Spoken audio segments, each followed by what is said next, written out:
বিরোধী দলে থেকে রথে চড়ছে। তাহলে যদি ক্ষমতায় থাকতো এরা কিসে চড়তো?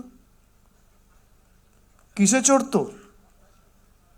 তখন তো 4 তলা রথ তৈরি হতো।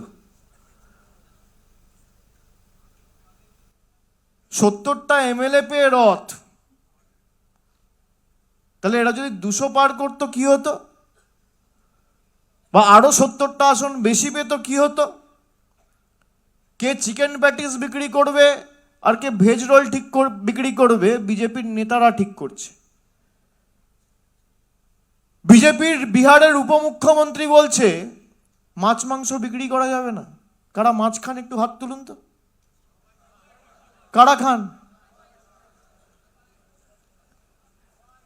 খান তো?